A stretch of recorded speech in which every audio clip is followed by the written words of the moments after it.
Guys, welcome back to the channel. We have two old Winchester single shot 22 rifles that we're going to talk about today. So let's get into it now.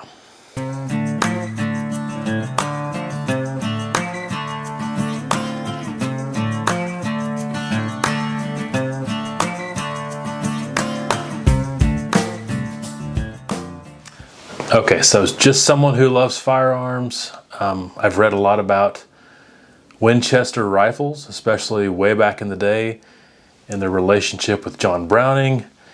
And I thought I knew most of the rifles, but I stand corrected. Now, I did know about the 1890 pump action 22 that John Browning designed. But here's an example of another 22 that he designed, and Winchester bought the patent from Browning. And this was the model 1900 single shot 22. This is the 1902, and this is the thumb trigger. And we're going to talk about all the dates here in a second. But basically, in 1900, actually in 1899, Browning designed what would become the 1900 single shot Winchester 22. And he filed the patent for it. And also in 1899, Thomas Bennett from Winchester issued his own patent for Winchester of a thumb trigger, basically. And so the gun is shot by pressing the trigger that's on the thumb, kind of where the hammer would be.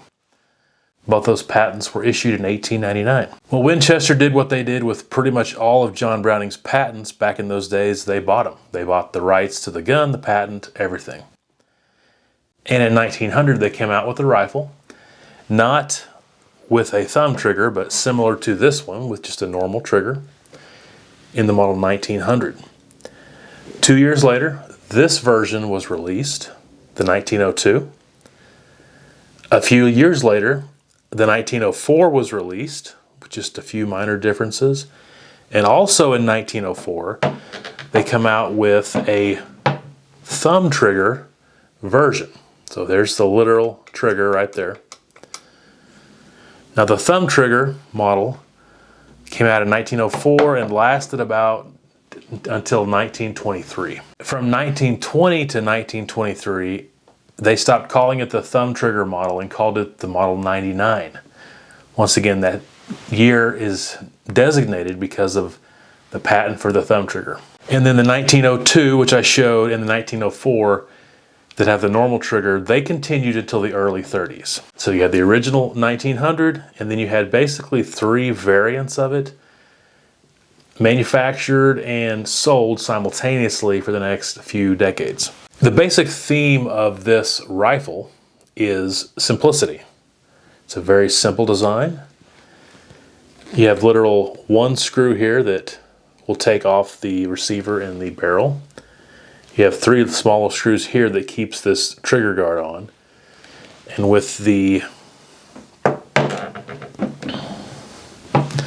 thumb trigger variant, it's literally just the one screw. You can take the entire thing down with this thumb screw. And then the extractor, the trigger, everything is just one piece of metal that runs through there. So these rifles are simply about simplicity to manufacture, to operate. They were sold at a very cheap price. And so there was quite a few of them sold.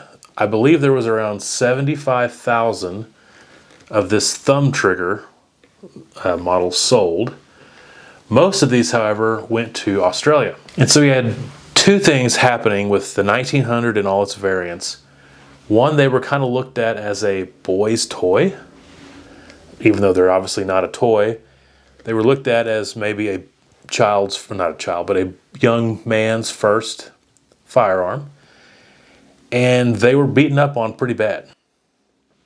Maybe by the young boy or maybe just by the family. You know, when you don't pay a whole lot for something, you don't consider it having a lot of value. So these were beat up and not taken very good care of. And so to find them in good functional order today, especially in like pristine condition, is very rare. Plus, like I said, a lot of these were sold to overseas markets.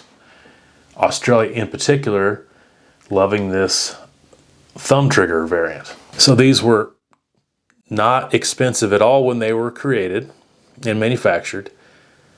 And there was a decent amount of them sold because they were so inexpensive. Having said all that, because the way people, treated them and didn't take care of them and how they were shipped all over the world, they are a collector's piece today. And like I said, I knew nothing about this particular rifle. It's something I've just learned about, did that little bit of research to kind of talk about them today and just show them off. Was able to go out and shoot them both for the first time. Pretty cool. I want to talk about the age on these rifles. I'm no expert, obviously, and so I'm making a guess. I do know on the Thumb Trigger model, they were from 1904 to 1923, but from 1920 to 23, they were called the 99. And this clearly on the barrel says Thumb Trigger model, Winchester. So obviously before 1920. It also says the patent from 1899, and then it has a date of 1905. And I don't know for sure what the 1905 means. It could have been an update in the patent. It could have been something. It could be in reference to this actual Thumb Trigger variant. But since it has a date of 1905, my guess is this is between 1905 and 1910. One reason I don't think it's in the teens, and this is once again just a guess, if you look at the cartridges that it says it shoots 22 short, long, and extra long. Just a guess, between 1905 and 1910, maybe 1915. Pretty cool. Now the model 1902, even though they were manufactured beyond the Thumb Trigger all the way to like 1931, I'm pretty sure this is a very early one, probably made before 1904. And I'm saying that because it does have the patent date on here of 1899, which would be based on John Browning's first design, but it doesn't have any other dates. Model 1902, and it says it shoots 22 short and 22 long. Short and long. It doesn't even say extra long or anything. And so I just have it in my head, once again a guess, that this is an old one. This is probably between 1902 and 1904. So I believe this is the older one compared to these two. And the fact it doesn't even say extra long on here tells me of its age. So I'm going to guess between 1902 and 1904, maybe 1905. And then the Thumb Trigger version between 1905 and 1910. Now of these two, to me the coolest one is the Thumb Trigger version, which is kind of interesting because I'm pretty sure this was designed to be the bare bones of the bare bones.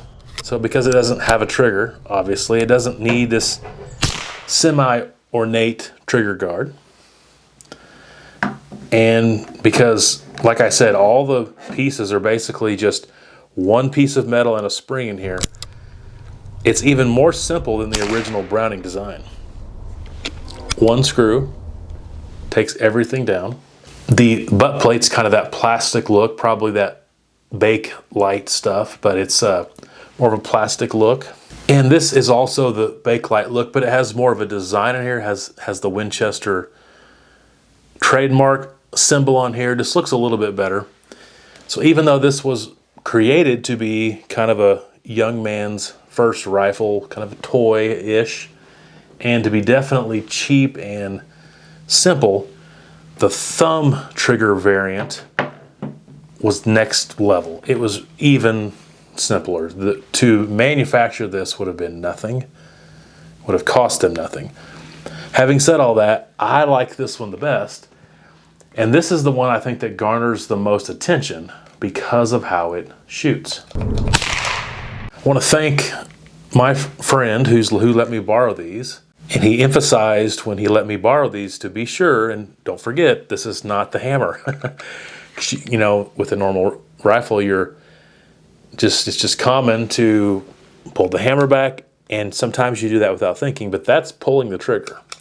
Which is probably why in 1923 they discontinued these, despite them being pretty popular, especially in Australia, because potentially you could hurt somebody without trying. This is the only Thumb Trigger rifle that I know of. I'm not saying there's not more. It's the only one I know of and it's just really neat. And so this is a very simple design, very inexpensive to make. It's very unique. And like I said, these are collector's pieces. If you could find one in like pristine mint condition, it's worth several $1,000s. These are not. These are used. They got, you know, blemishes and flaws on them, but they're fully functional and they're in fairly good shape. But a lot of people just want these for the historical value of them, whether it's the original 1900, the 1902, the 1904, or this thumb trigger version, or the model 99, which would have been a late thumb trigger version. They're just a collector's piece. They're just a cool relic of Winchester, you know, lore. Now, despite, I'm obviously a big guy, despite how tiny these are, you know, it's got a long enough stock where you can actually use it. And I went out today and I shot at a target. I was only probably 10 or 15 feet away, so it's not like some great feat here, but I just standing up, first shot at a target, and I hit the bullseye in the most perfect way I've ever hit a bullseye, just absolute dead center. And so that tells me, as long as the squirrel was relatively close, these are pretty accurate little rifles, and they're so small and lightweight. They just have an unbelievable feel. You definitely would not want any kind of optic on there. That would totally screw them up. It's hard to explain how these feel, but they're just absolutely have an amazing feel.